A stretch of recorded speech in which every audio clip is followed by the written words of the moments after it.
c'est-à-dire, pardon, attends, je vais lancer l'enregistrement. Ok, je pense que c'est en train d'enregistrer. Oui, allez-y. عندنا شحال من نقطة؟ مي هنايا هذو النقط كون جو تراس لي كورب علاش ما يكونش عندي نقطة واحدة هنايا؟ علاش يكون عندي un petit carré? L'intersection ne se fait pas au même point. Pourquoi? النقط متقاربين بزاف وجايين قريب في استقامية قريبا في استقامية. تقريبا على استقامة واحدة. Oui, mais c'est pas ça la question. La question est هنايا. علاش هنا l'intersection هنايا مش جاية في نقطة واحدة؟ Pourquoi? هنا في l'intersection. جو نسي با ما باليش. باسكو في الديسان الاول ماشي جايين في لا ميم لين. Très bien, c'est ça. Parce que هنا هادو les points ماهمش totalement alignés. ماهمش sur la même ligne. كاين un petit bruit. D'accord? Donc à la j'ai le petit décalage, عندي un petit décalage. D'accord? C'est pour ça qu'on fait, comme j'ai dit tout à l'heure, on fait une discrétisation de l'espace des paramètres sous forme de petits carrés, bien dessus. D'accord? Donc voilà. Donc on a les points exactement sur la même ligne. On a un point. Très bien. Ça, c'est notre exemple. L'image, le gradient. Vous voyez que le gradient, on a des pixels qui appartiennent au port. On a du bruit. D'accord? On a le bruit. Ou on a aussi, ce que j'observe aussi, que j'ai des points du bord qui ne sont pas détectés. D'accord? Le point, il y a une discontinuité, il y a des coupures. Donc, c'est pour ça que j'ai des points qui ne sont pas détectés. D'accord? Maintenant, quand je fais la transformation de Huth, je cherche des droites. La transformation de Huth, ça va me donner les droites. Vous voyez? La première, deuxième, troisième, ainsi de suite. Je pense que j'aurai même la petite droite. Voici un autre exemple. L'image, détection des contours par la méthode de Kani qui va donner un ensemble de points. Et encore une fois, l'ensemble de points fait les bords, mais il y a aussi du bruit. Comme tu vois, il y a un bruit. Mais le bruit, quand j'utilise la méthode de Huth, je vais le supprimer. Pourquoi? Parce que je considère les points d'intersection ou les points qui contiennent le plus d'intersections. D'accord? Les points, sur le vote final, ça n'aura pas beaucoup d'influence. Voilà.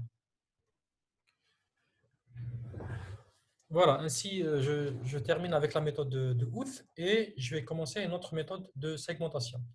Donc, on a maintenant le point sur la détection des contours. Je fais la méthode du gradient, la méthode du Laplacien et la méthode de Kani et la méthode de Huth, la transformation de Huth. Donc, je fais 4 méthodes dérivatives, bien 4 méthodes, plutôt 4 méthodes de détection des contours. Maintenant, on va voir les méthodes de segmentation. Si vous n'avez pas de questions, je vais commencer directement les méthodes de segmentation.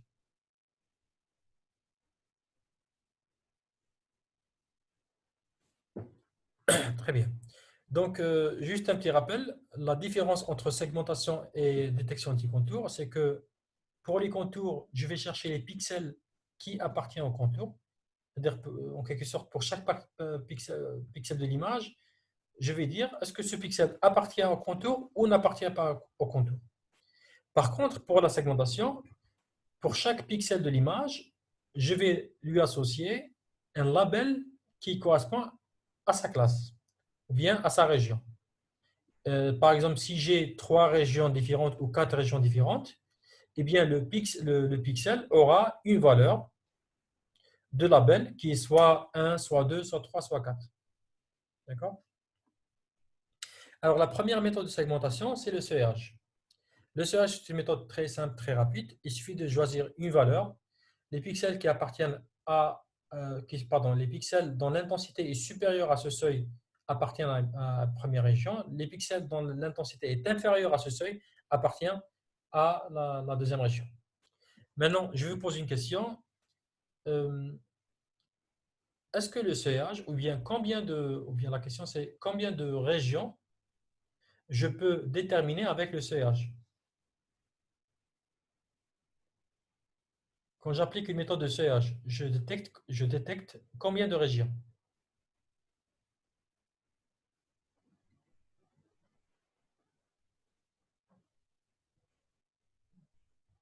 Deux régions. Très bien, 2 régions. Pourquoi? Parce que on dit le seuil S, comme je tout à l'heure, essayez d'écrire sur les feuilles. En même temps. Vous avez un seuil S et la détection enfin, la segmentation se fait suivant l'opération suivante. Si I de X est supérieur à S, alors X appartient à la classe 1, à C1 par exemple. Si I de X est inférieur à S, X appartient à C2. D'accord? Donc, le choix d'un seuil, ça permet de déterminer 2 classes. Maintenant, supposons que j'ai 2 seuils. J'ai S1 et S2 avec S1 inférieur à S2. Alors, dans ce cas-là, si l'intensité est supérieure à S2, ça va donner une première classe, C1. Si l'intensité est inférieure à S1, ça va donner une deuxième classe, C2. Mais si l'intensité est entre S1 et S2, ça va donner une troisième classe, C3. Donc, en fait, le CH, ça peut déterminer plusieurs classes et le nombre de classes sera fonction du nombre de seuils utilisés. Et d'ailleurs, il y en a un seul seuil, effectivement, il y en a 2 classes. Et d'ailleurs, il y en a 2 seuils, il y en a 3 classes, ainsi de suite. Donc, ça, c'est la première remarque sur le seuil, sur le seuillage. La deuxième remarque, c'est que c'est la question la plus importante. Comment je choisis la valeur du seuil? Alors là, on va voir plusieurs techniques de choix de valeur du seuil et on va voir plusieurs situations où le seuil ou bien le seuillage, comme on voit sur le transparent, ça peut être global, local ou adaptatif. Alors, global, c'est quand je choisis une seule valeur du seuil pour toute l'image. Alors, local, c'est quand, par exemple, j'ai une image de taille 200 x 200. Je partage mon image en 4 sous-images. Donc, les 4 sous-images, ça sera 50 x 50.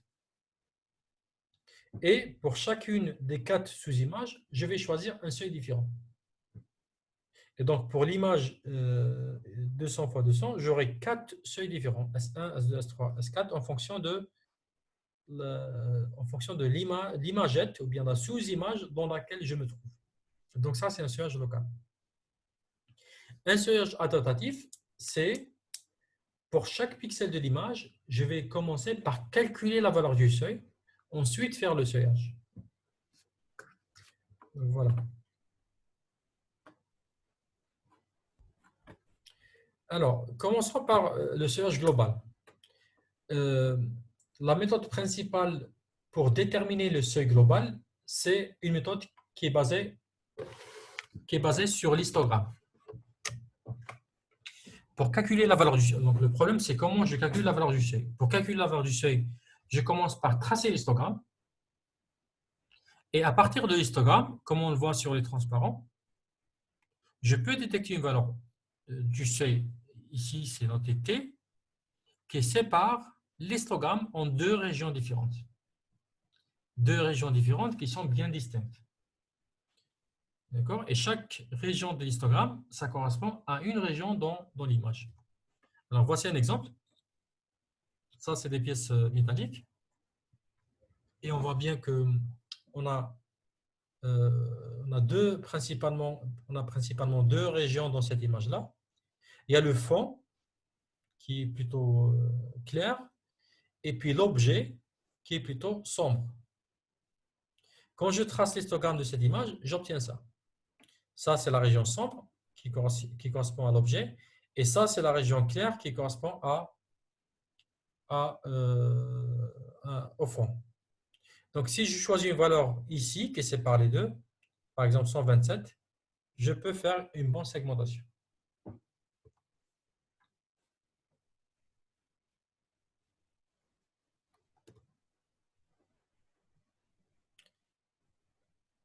Alors, une autre méthode de choisir du seuil, ça consiste à faire des tests.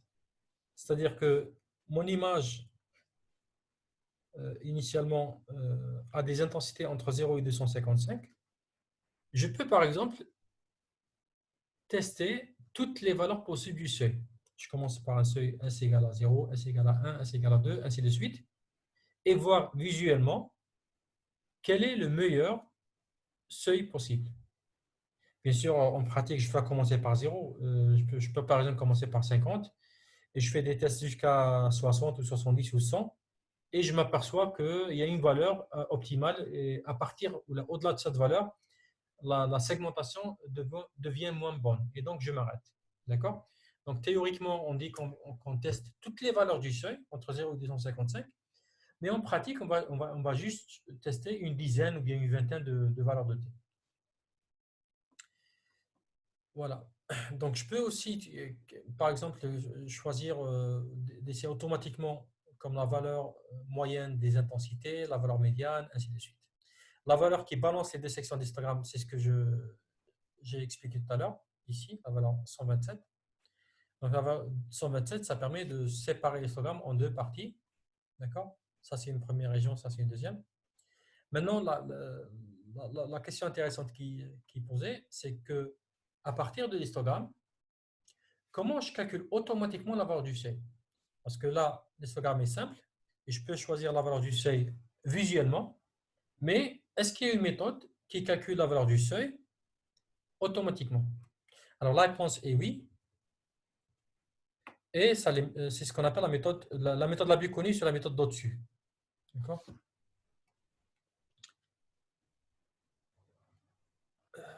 Attends, juste un instant. OK.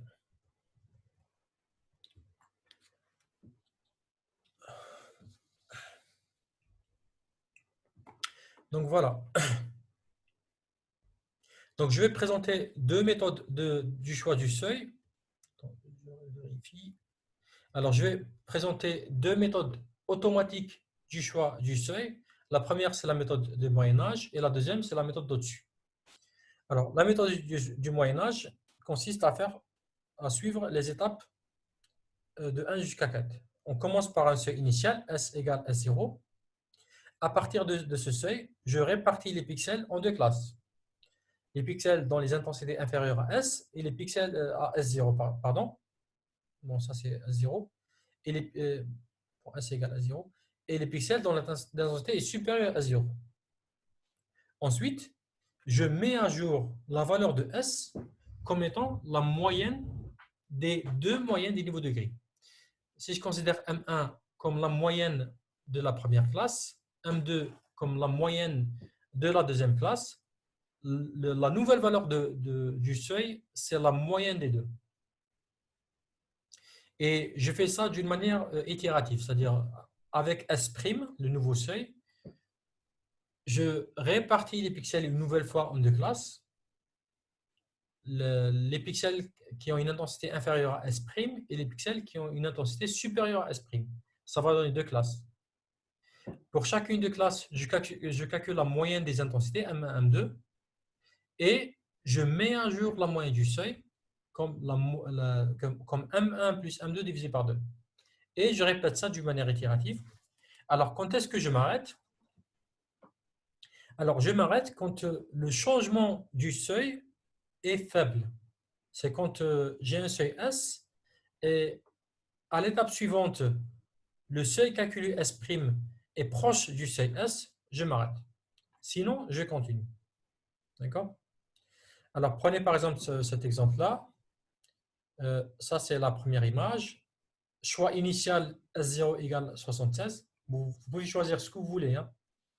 Donc, ça va vous donner une première segmentation. Alors, j'ai ces pixels-là, les pixels avec une valeur supérieure à 76. J'en ai combien? Un des 4 pixels, 5, 6. Voilà, un des 6 pixels. Un des 6 pixels qui appartiennent à la première classe. Et les autres pixels qui appartiennent à la deuxième classe. Je calcule la moyenne de cette classe, c'est 174,66. La moyenne de cette deuxième classe, c'est 17,7. Je calcule M1 plus M2 divisé par 2, ça va donner une nouvelle valeur du seuil. La nouvelle valeur du seuil, c'est 96,18. D'accord? Avec cette nouvelle valeur du seuil, si je l'applique sur l'image initiale, eh bien, j'aurai combien de pixels dans la première classe? J'aurai 4, 5, 6. Ok, je pense que ça n'a pas changé. J'ai toujours les 6 pixels qui appartiennent à la première classe et les autres pixels appartiennent à la deuxième classe. Alors, je peux continuer davantage, d'accord? Et je pense que ça ne va pas changer. Non, non, ça ne va pas changer. Là ça ne va pas changer parce que si je calcule une nouvelle fois, si je calcule une nouvelle fois M1, M2, je vais retomber exactement sur la même valeur de S1. D'accord? Donc là, j'ai convergence et ça, c'est la segmentation finale. Alors, vous pouvez, à titre d'exercice, choisir par exemple S0 égale 20. D'accord? Et faites le calcul et les itérations jusqu'à convergence. Choisissez S0 égale à 10, 20, 50, 100, 120, ainsi de suite. D'accord? Vous pouvez faire ça à titre d'exercice. Alors, pour la deuxième méthode de choix du seuil, c'est la méthode d'au-dessus. La méthode d'au-dessus, c'est une méthode de choix automatique du seuil à partir de l'histogramme. Alors, la méthode d'au-dessus, ça teste en fait toutes les valeurs possibles de t. Donc, les valeurs possibles de t de 0 jusqu'à 255. Pour chaque valeur de t, je vais calculer une certaine quantité, d'accord, que je vais appeler sigma W au carré. Sigma W au carré. Non, c'est sigma W. Je ne sais pas pourquoi j'ai mis 2 ici. C'est sigma W, d'accord? C'est quoi ce sigma W? Je vais expliquer plus tard. Alors, le plus important à comprendre, c'est je vais tester toutes les valeurs de t. Pour chaque t, je vais calculer cette quantité sigma et bien sûr, sigma va dépendre de t et je vais choisir la valeur de t qui correspond à sigma minimal. D'accord? Maintenant, comment je calcule sigma? Alors, je calcule sigma en utilisant la technique suivante. Pour une certaine valeur de t, la valeur de t va séparer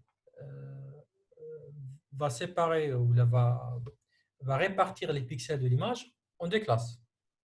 Pour chaque classe, je peux calculer la moyenne des intensités et les variances des intensités, qui est les sigma carré. Donc, j'aurai mu1, mu2 et sigma 1 au carré, sigma 2 carré. La variance, la valeur de sigma, ça s'appelle la variance intraclasse. La valeur de sigma, c'est tout simplement P1 fois sigma 1 carré plus P2 fois sigma 2 carré. C'est quoi P1 sigma P2? C'est la taille des classes. Ou bien, P1, c'est le nombre de pixels qui appartiennent à la première classe, et P2, c'est le nombre de pixels qui appartient à la deuxième classe. D'accord? Donc voilà. Donc je répète, pour la méthode d'au-dessus, je teste toutes les valeurs de t. Pour chaque valeur de t, je répartis les pixels en deux classes. Pour chaque classe, je calcule mu1, mu2, sigma 1 carré, sigma 2 carré. Et ensuite, je calcule sigma, qui est égal à P1 sigma 1 carré, plus P2 sigma 2 carré.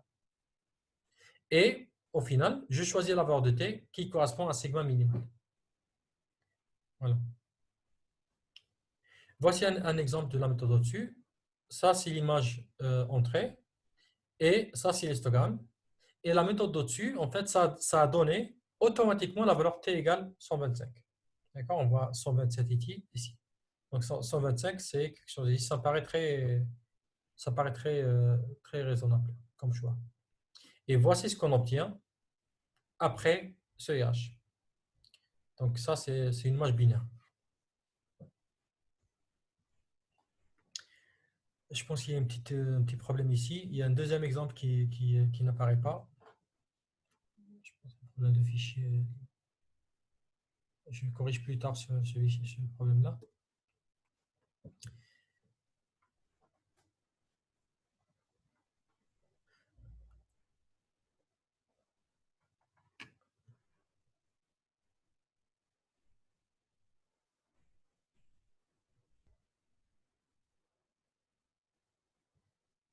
OK.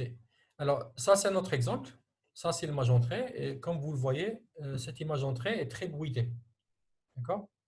Alors, encore une fois, avant de calculer l'histogramme, on préfère faire un petit lissage, c'est-à-dire une petite convolution avec une gaussienne, ou bien la convolution avec une gaussienne avec une petite valeur de sigma. Et cette petite convolution, ce petit traitement, ça va avoir une grande influence sur les résultats. Alors, par exemple, pour cette image-là, si je trace directement l'histogramme, j'obtiens la courbe en pointillé. Je ne sais pas si vous arrivez à voir. Vous voyez cette courbe-là en pointillé. Ça, c'est l'histogramme de l'image bruitée. Maintenant, si je fais un lissage, une convolution avec une gaussienne, voilà ce que j'obtiens comme histogramme. Alors, cet histogramme, ça paraît plus raisonnable.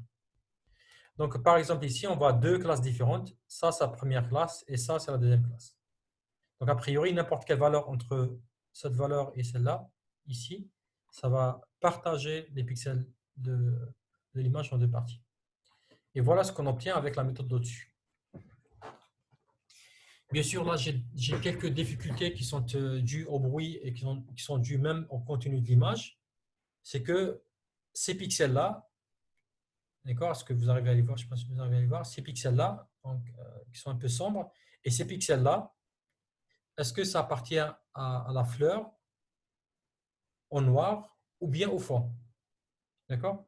Donc ça, c'est parmi les difficultés, même un être humain, c'est-à-dire subjectivement, si je pose la question à deux étudiants différents, ils vont me donner deux réponses différentes. D'accord? Est-ce que ce pixel-là, par exemple, ce pixel-là, il appartient au fond ou bien à l'objet? J'aurai peut-être deux réponses différentes. Et c'est ce qu'on voit aussi sur l'histogramme parce que cette région-là, d'accord, les pixels de cette région-là, est-ce que ça appartient à cette région ou bien à cette région? Donc, parfois, il est un peu difficile de séparer les différentes régions à cause, premièrement, du bruit et deuxièmement, du contenu de l'image, qui est difficile à segmenter.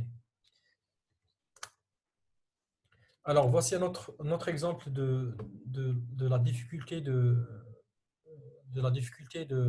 la segmentation, ou bien des difficultés que peut représenter la segmentation. C'est la différence entre cette première image et cette deuxième image. Alors, cette première image est plutôt facile à segmenter. Si je trace l'histogramme, j'obtiens ça. D'accord? Alors, à partir de l'histogramme, alors facilement, on peut choisir la valeur 127 et cette valeur-là va séparer les deux régions. Maintenant, supposons que j'ai la même image, ou le même objet, mais je fais un changement d'éclairage. Alors, vous voyez que ce changement d'éclairage a complètement chamboulé l'histogramme et que le partage de l'histogramme en deux, c'est un peu plus compliqué. Et donc, dans cette situation, si je fais un seuillage global, un seul seuil, voici ce que je risque d'avoir. Pourquoi? Parce que j'ai un problème d'éclairage qui n'est pas uniforme. Donc, en fait, le changement des intensités, voilà, je le résume dans cette phrase, le changement des intensités n'est pas dû uniquement aux objets, mais c'est dû aussi au changement d'éclairage. C'est-à-dire que quand je vois quelque chose de clair, ce n'est pas forcément un objet, donc ça c'est l'objet et ça c'est le fond. Quand je vois du clair, ce n'est pas forcément un objet, mais ça peut être dû à l'éclairage. Ça peut être un fond, mais qui est bien éclairé. Quand je vois du sombre, ce n'est pas forcément du fond, mais ça peut être de l'objet, ça peut appartenir à l'objet, mais qui est mal éclairé. Alors, dans cette situation, qu'est-ce qu'on fait? On fait un seuillage local. Alors, c'est quoi le seuillage local? Comme je l'ai expliqué tout à l'heure, je prends la première image, je la divise ici en 16 sous-images. Et pour chacune de ces sous-images, je fais un seuillage global. C'est-à-dire, au lieu d'avoir un seul seuil pour toute l'image, je vais avoir 16 seuils et en fait un seuil par sous-image. Donc, j'avance. Voici un autre exemple. Donc, ça, c'est une lettre qui est manuscrite, bien texte manuscrit, avec une certaine détérioration. Et vous voyez que quand on applique un seuillage, ça c'est adaptatif. Pardon. Pourquoi j'ai sauté? Voilà, quand on applique un seuillage local ou adaptatif, voilà ce qu'on obtient. D'accord? Mais vous pouvez imaginer que si j'applique un seul seuil, j'aurai quelque chose qui ressemble à ça. D'accord? Alors, cette région sombre, ici, cette région sombre, ce n'est pas du texte, c'est du fond, mais qui a subi une détérioration. Voilà, donc on a fini avec le seuillage. Donc, on a vu la méthode du seuillage, soit avec un seul seuil, soit avec plusieurs seuils. On a vu les méthodes du choix automatique du seuil. Maintenant, on va passer à une autre méthode de segmentation, qui est la croissance des régions.